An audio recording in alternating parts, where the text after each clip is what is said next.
Hola, buenas tardes, Dios les bendiga. Bueno, este mes vamos a estar haciéndolo en línea otra vez y probablemente pues se siga subiendo en línea, ¿no? Por cualquier cosa. Pido disculpas una vez por los sonidos de los perritos, por si algún vecino o alguna persona por ahí habla, porque pues es un lugar en el cual pues, se convive, ¿no? Entonces, por ahí para que lo entiendan. Vamos a comenzar lo que son los valores del reino de Dios, ¿sí? Y vamos a comenzar viendo acerca de lo que Cristo quiere enseñarnos, de cómo vivir una vida cristiana, de cómo vivir una vida según los valores del reino que Él vino a predicar. ¿Amén? ¿Por qué? Porque hay muchas veces que la gente entra a la iglesia, pero no entra al reino. ¿Qué quiere decir esto? Quiere decir que hay gente que se congrega, hay gente que asiste, hay gente que canta, hay gente que ora, pero su vida jamás es transformada.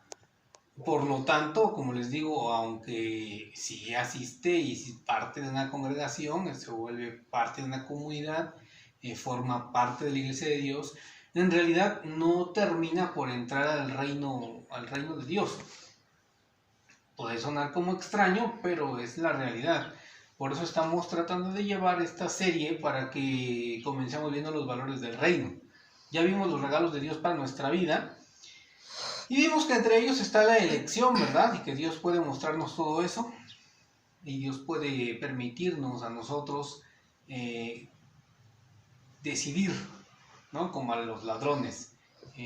Uno decidió ver a Jesús como Rey y Señor de su vida, como su Salvador, y el otro decidió burlarse.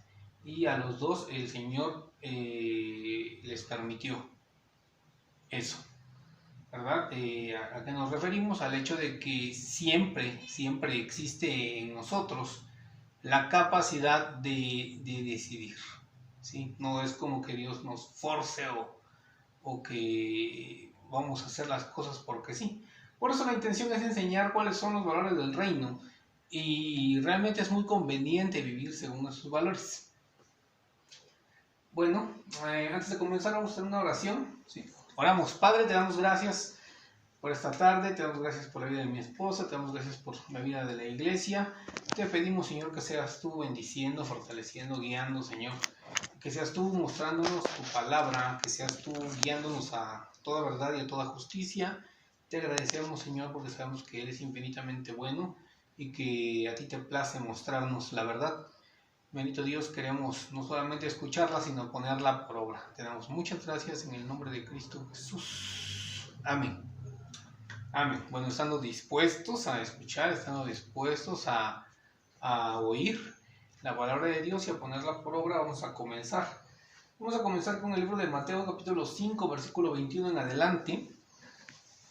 Si usted ya lo ha escuchado en la semana, hemos estado enviando los devocionales tratando de que sea versículo por versículo para que usted pueda ir entendiendo y podamos ir desglosando y entendamos usted y yo lo que el Señor quería comunicar con, en este caso, las bienaventuranzas, que fue lo que vimos en la semana. Amén. Si no las ha escuchado, le invito realmente a que las escuche. ¿Qué? Dice mi esposa que debo voltear porque se oscurece mi cara, no entiendo bien, no la volteas tanto hacia allá. Ajá. Entonces, bueno, dice Mateo capítulo 5, versículo 21 en adelante. El título que traen regularmente la mayoría de las versiones dicen Jesús y la ira. Dice así, Mateo 5, 21 al 26. Oyeron que fue dicho por los antiguos, no matarás, y cualquiera que matare será culpable de juicio. Pero yo os digo que cualquiera que se enoje contra su hermano será culpable de juicio, y cualquiera que diga necio a su hermano será culpable ante el concilio, y cualquiera que le diga fatuo quedará expuesto al infierno de fuego. Por tanto, si traes tu ofrenda al altar y allí te acuerdas de que tu hermano tiene algo contra ti, deja allí tu ofrenda delante del altar y anda, reconcíliate primero con tu hermano, y entonces ven y presenta tu ofrenda. Ponte de acuerdo con tu adversario pronto, entre tanto que estás con él en el camino, no sea que el adversario te entregue al juez y el juez al alguacil y seas echado en la cárcel. De cierto te digo que no saldrás de allí hasta que pagues el último cuadrante. Muy bien. Bueno, pues vamos a comenzar. El título de esto es Jesús y la ira. Y como puede ver ahí, aparece un hombre que está echando humo por las orejas. Entonces, eso es a lo que nos referimos con Jesús y la ira, ¿verdad? Y es con lo que vamos a empezar. Mateo nos muestra a Jesús como rey. Y así como nos muestra a Jesús como rey, pues nos lo muestra como, en este caso, un rey dando sus decretos, un edicto real acerca de cómo vivirán en su reino. Es así como debemos de verlo. ¿Sí? Y bueno, el otro punto es que Jesús vino a dar la correcta interpretación de la ley. Si usted investiga, los judíos no buscan solamente a alguien cuando venga el Mesías, porque para ellos el Mesías no ha venido porque no reconocieron a Jesús como su Salvador, no reconocieron a Jesús como su Mesías. Y tú investigas y ellos qué es lo que pretenden o qué es lo que buscan en el Mesías, les preguntas, les dicen, el Mesías debe hacer milagros, y ellos dicen, no, eso no es necesario. Ellos dicen, el Mesías viene a darnos la interpretación correcta de la ley, la interpretación correcta de la Torah. Y eso viene unos versículos antes, que dice que Él no vino a abolir la ley, sino vino a cumplirla. O sea, Él vino a mostrarnos la manera perfecta en la cual la ley se adecua a nuestra vida, en la cual la ley se vuelve buena para nuestra vida. Y ya no es algo que nos hará daño, por así decirlo, sino todo lo contrario, que nos dará vida. El mandamiento del cual Jesús está hablando, por eso dice, oyeron que fue dicho por los antiguos, no matarás, y cualquiera que sea culpable será culpable de juicio. No matarás es el mandamiento del que está hablando Jesús y es el cual Él está dando la explicación real de qué significa el no matarás. ¿Sí? Entonces vamos a comenzar. Nos vamos a ir bastante rápido, porque yo siempre tiene cosas que hacer. Pero la invitación a que lo medite, a que medite lo más posible en esto. Dice así, pero yo digo, dice, esto es maravilloso porque aquí es donde nos muestra Jesús su autoridad. Él no apoya su autoridad sobre nada y sobre nadie, sino sobre Él mismo. Y dice que Él mismo es quien dice que cualquiera que se enoje contra su hermano será culpable de juicio. Y esta es la primera parte, ¿sí?, que vemos aquí. El primer punto sería que podemos llegar a ser culpables de juicio por nuestros pensamientos. Cualquiera que se enoje contra su hermano, ¿sí?, va a ser culpable de juicio. Y aquí podemos poner como ejemplo a los fariseos. Los fariseos eran gente que procuraban cumplir la ley lo más posible, pero procuraban que ellos hicieran siempre lo correcto. Entonces, ellos creían que cumplían la ley. Pero cuando Jesús nos muestra aquí el no matarás, Él nos comienza a decir que cualquiera que se enoje contra su hermano va a ser culpable de juicio.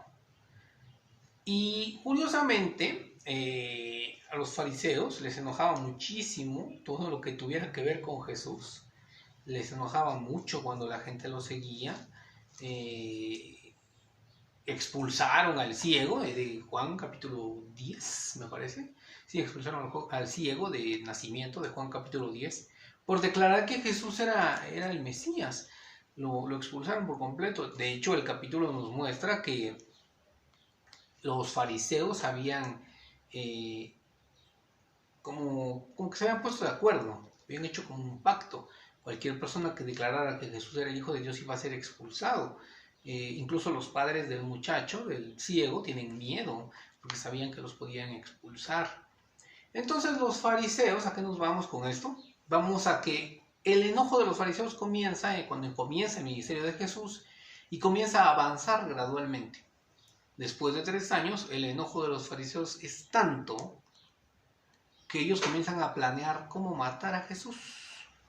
Entonces aquí nos damos cuenta de que el enojo lleva a eso, el enojo lleva al asesinato, el enojo lleva a matar, El enojo lleva a realizar acciones en contra de nuestros hermanos. Ahora podríamos decir, no, pero yo nunca he planeado matar a alguien, ¿no? No es que hayas planeado matarlo, ¿no? Pero dices, híjole, se accidentó, qué bueno. Se cayó de la escalera, estaba a la mitad de la escalera y se cayó, se hubiera caído desde arriba. Es a lo que me refiero, ¿verdad? A esos pensamientos que llegan en un momento y que nos dicen, ojalá hubiera pasado esto. ¿A qué es a lo que se refiere? Bueno, a que en nuestros pensamientos está surgiendo ese enojo, en nuestros sentimientos está surgiendo ese enojo, esa ira. Lo que provoca es directamente eso, que rompamos con el mandamiento del no matarás, porque el asesinato comienza en el corazón. Así como también vamos a seguir viendo, ¿verdad? Los demás, el adulterio, por ejemplo, también comienza en el corazón. Entonces, bueno, hemos visto el primer punto, que son los pensamientos. Lo siguiente fueron las palabras hirientes, dice Jesús. Y cualquiera que diga necio a su hermano será culpable ante el concilio. Y aquí queda aún más expuesto. Y dice que aquel que comienza a usar palabras hirientes, palabras de desprecio contra las personas, se hace culpable ante el concilio, se hace culpable ante la congregación completa, se hace culpable ante los ancianos, en ese entonces ante el Sanedrín. La cuestión es que se hace culpable, pues en este caso ante los ancianos, ¿no? Ante los pastores, ante los líderes de la iglesia. Esta persona debe ser puesta en disciplina. No es posible que ande por ahí derramando palabras hirientes a diestra y a siniestra. No es posible que se comporte de esa manera. ¿Por qué? Porque el enojo ya está saliendo del corazón. Por eso la palabra dice que de la abundancia del corazón habla la boca. Estamos hablando aquí, entonces, de que Jesús está mostrándonos que el no matarás no se quedaba solamente en ese mandamiento, sino que ahondaba a nuestro corazón, a nuestros pensamientos, ¿sí? Y que en cuanto iba a las palabras, entonces era aún peor, ¿sí? Estábamos rompiendo el mandamiento de Dios al decir alguna mala palabra, ¿no? Por ahí puse palabras hirientes y aquí vienen algunas malas palabras. Vienen bastantes, ¿verdad? No, ahí sí les echo de un ojo por sí mismo. Pero, bueno. Lo voy a acercar tantito. Ahí se lo voy a mostrar ya, ¿no? Por ahí vienen algunas que incluso no consideramos, nosotros de repente decimos, no, eso no fue una grosería. Pero no se trata de la grosería, se trata de que la palabra es dicha con desprecio, ¿no? Hay personas que suelen hablar mucho con sarcasmo, que suelen hablar mucho con ironía, y ¿qué es lo que están tratando de hacer? Despreciar a la persona, herirla, lastimarla. ¿Y qué es lo que estás haciendo? Pues como si estuvieras apuñalando a tu hermano, ¿no? A tu amigo, a tu familia, a conocido o al prójimo, sea quien sea. Muy bien. Bueno, hasta aquí creo que sí va quedando claro. Jesús está explicando la verdadera interpretación del no matarás. ¿Sí? Esto no alude solamente al acto físico de matar a alguien, sino al matar a alguien en nuestro pensamiento o incluso matar a alguien con nuestras palabras. Aquí viene el tercer punto de esto y yo creo que te va a hacer bastante, ¿cómo decirlo? Bastante chocante, ¿no? Por así decirlo. Pues vamos a hablar acerca de lo siguiente, dice: y cualquiera que le diga a su hermano fatuo quedará expuesto al infierno de fuego.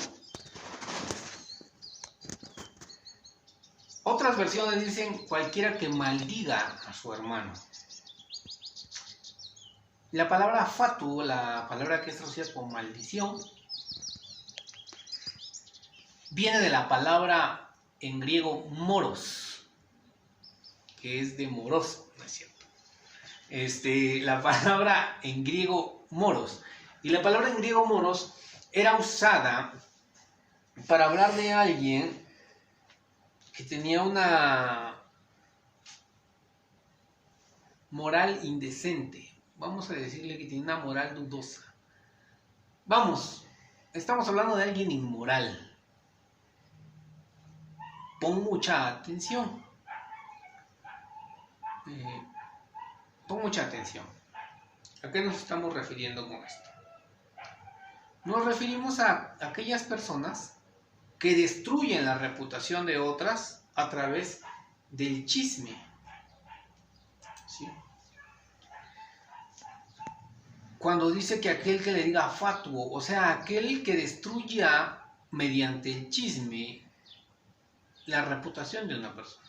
Aquel que hable mal de una persona diciendo que es una persona inmoral, diciendo que es una persona indecente. O sea, aquel que le destruya la vida a otra persona. De hecho, por ahí hay un caso muy sonado, ¿no? Ahorita que está pasando con una mujer llamada Jocelyn, algo así. Una youtuber, ¿no? Que lo que hizo fue, pues según ella no lo hizo en mala intención, pero finalmente la persona se sintió agredida y levantó una denuncia y está en la cárcel esta persona, ¿no? Esta persona, la youtuber que hizo esto. ¿Y por qué te estoy hablando de esto? Bueno, porque la acusación, ¿no? Al menos con la que empezó la chica que demandó a esta mujer, a esta youtuber influencer, la acusación era que ella había hablado mal de ella, o sea, que había destruido su reputación, que le había causado estragos en su vida mediante ese video. Y es a lo que nos estamos refiriendo, a cuando alguien maldice, o sea, cuando alguien habla de una persona y se atreve a levantar falsos. Ahora hay quien dice, no, pero es que yo no estoy levantando un falso. Por ahí hay una historia en el libro, en los primeros libros, ¿no? En los de Moisés, dice que Moisés había tomado una esposa, una mujer cusita, dice la Biblia. Y entonces comenzaron a murmurar. No, ojo, porque no comenzaron a murmurar, pues allá, por ahí el vecino, el amigo, por ahí alguien lejano, no. Los que empezaron a murmurar fueron sus hermanos, Aarón y María. Ellos comenzaron la murmuración y dijeron que cómo era posible que Moisés hubiera tomado a esa mujer y que no sé qué. ¿Lo que estaban hablando era mentira? No era mentira, era verdad. Sin embargo, ellos, con la intención de estas palabras, con la intención de hablar esto, era destruir la moral de Moisés. Tanto que a María es expulsada del campamento y Moisés le dice a Jehová, le dice, perdona a mi hermana, deja que ella vuelva. Y Dios contesta, si ella le hubiera escupido en el rostro a su padre, ¿acaso no habría consecuencias?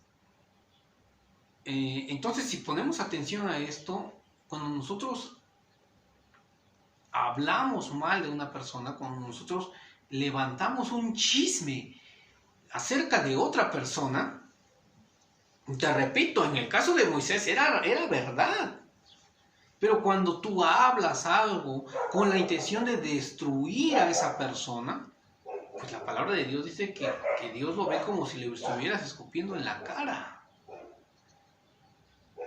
Entonces, seguimos hablando de Jesús y la ira, seguimos hablando de Jesús y el mandamiento de no matarás, y cómo eso se transforma en un valor del reino, que es no ser hirientes,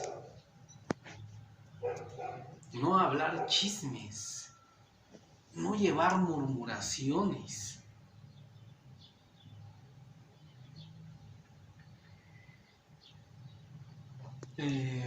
Yo espero de verdad que esta parte quede muy clara, porque un cristiano, ojo, que no estamos hablando que Jesús está mostrándonos que de hecho el versículo anterior antes de empezar dice, yo digo que si su justicia no fuera superior a la de los fariseos, no entrarían en el reino de Dios. Y después Jesús habla de esto y dices, wow, o sea, no me puedo ni enojar. No estamos hablando de que no te puedas enojar, estamos hablando de que seas capaz de tener el dominio propio, de entender que tú eres un hijo de Dios y que Dios ha depositado mucho amor en ti como para que tú permitas y le des cabida a la ira. Y no solo eso, sino que permitas que de tu corazón salgan palabras hirientes. Y no solo eso, sino que te atrevas a murmurar o a chismear acerca de un prójimo. Ni siquiera estamos hablando de un hermano, ni siquiera estamos hablando de otra persona que tú consideres de alto honor, ¿no? Porque regularmente los chismes se dan con aquellas personas que consideramos inferiores. Que la palabra de Dios dice que no debemos considerar inferior a nadie, sino debemos considerar a todos superiores a nosotros mismos. Eso es lo que dice la palabra de Dios. Bueno, entonces, según esta interpretación, vamos a seguir avanzando, ¿ok? Muy bien, dice, por tanto, si traes tu ofrenda al altar y allí te acuerdas de que tu hermano tiene algo contra ti, deja allí tu ofrenda delante del altar y anda, reconcíliate primero con tu hermano y entonces ven y presenta tu ofrenda. Ponte de acuerdo con tu adversario pronto. Bueno, hasta ahí dice, por tanto, si traes tu ofrenda al altar y allí te acuerdas de que tu hermano tiene algo contra ti, ya no me dejes ofrenda. No. ¿Por qué? Porque la ofrenda en ese entonces era ¿para qué?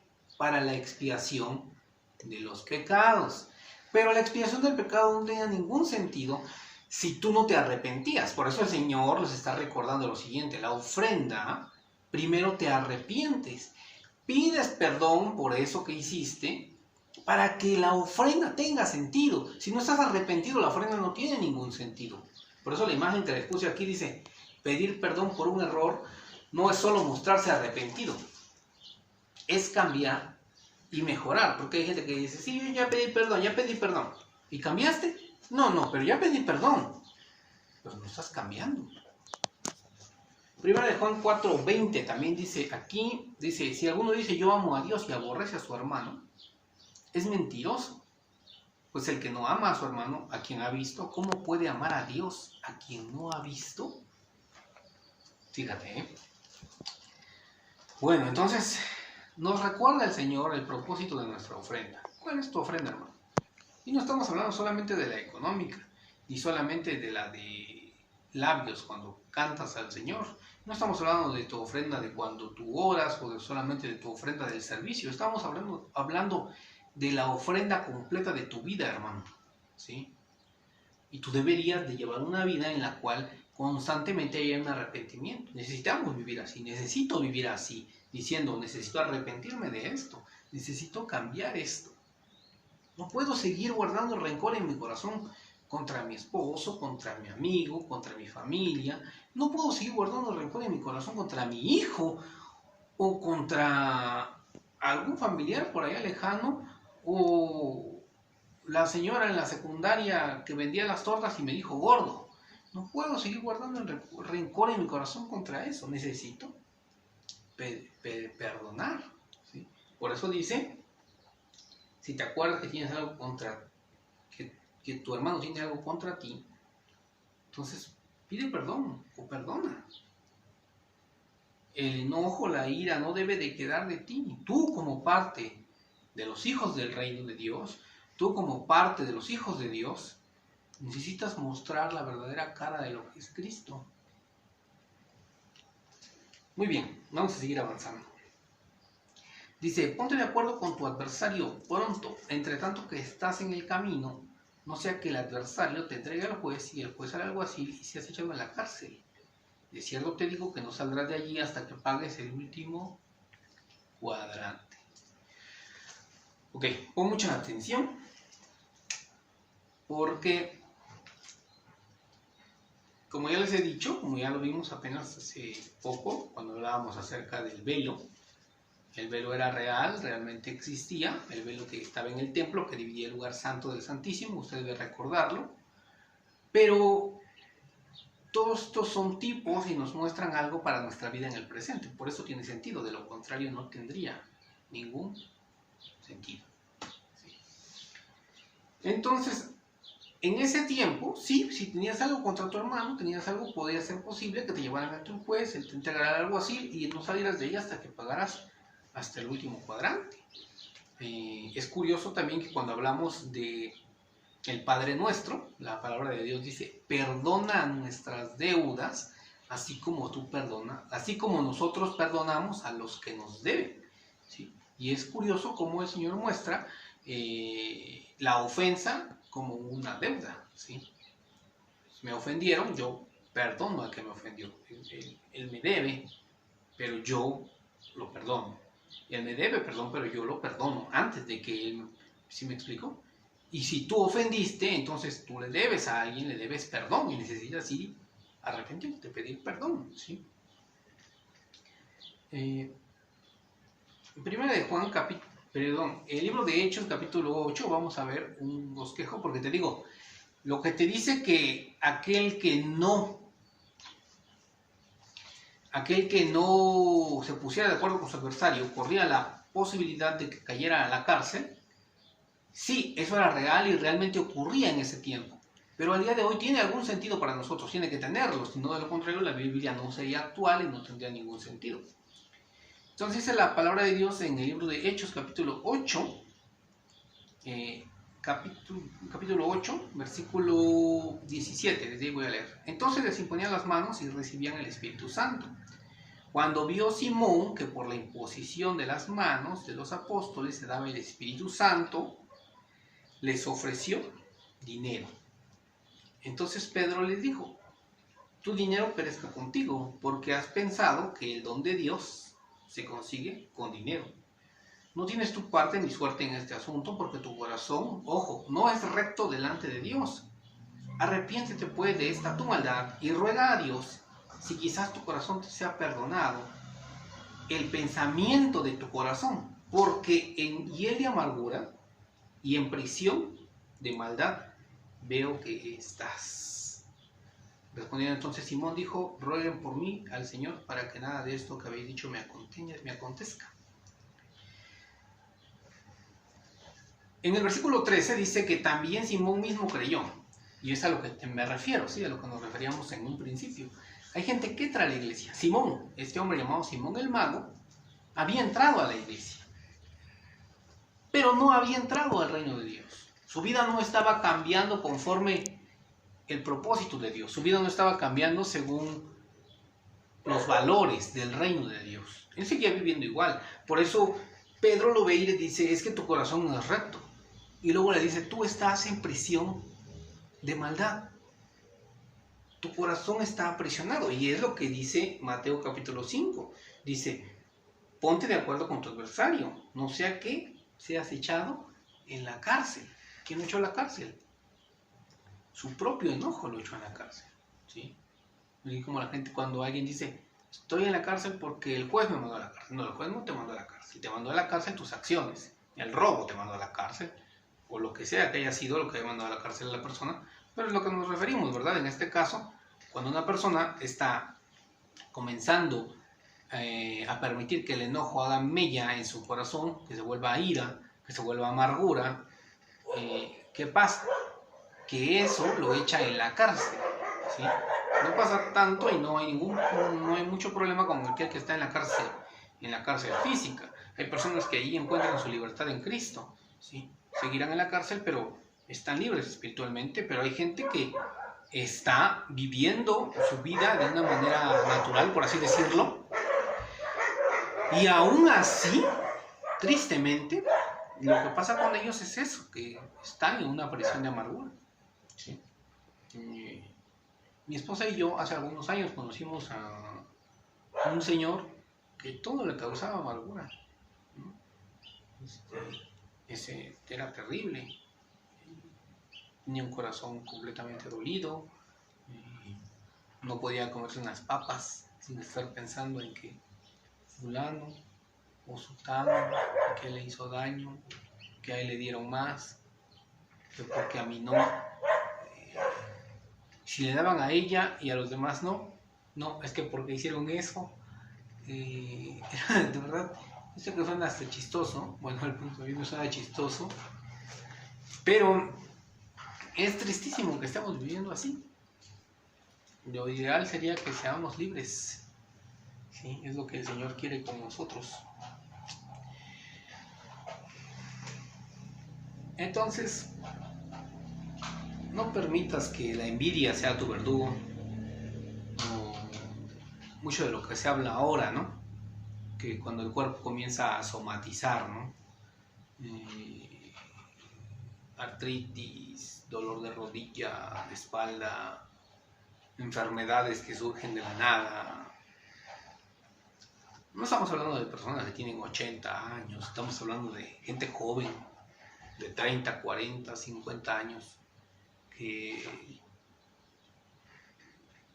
como repito, tiene algunas de estas cosas como que las que les dije, no son cosas como extrañas, no se explican por qué les duele tanto las rodillas. Entonces, muchas veces es falta de perdón.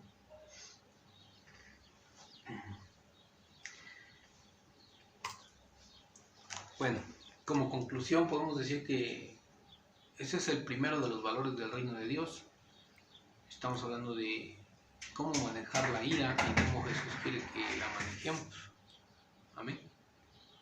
De todo corazón, hermanos, yo les invito a que escudriñen su corazón, que si hay en su corazón, en su mente, en su vida, alguna de estas cosas, que ustedes las traigan a Dios, ¿sí? Que pidan perdón por eso, para que sean libres, ¿sí? No sea que terminen como Simón el Mago, o sea, dentro de la iglesia, porque él había creído a Cristo, pero su corazón no era recto, estaba en prisión de maldad, estaba en amarguras de su alma, ¿sí? También te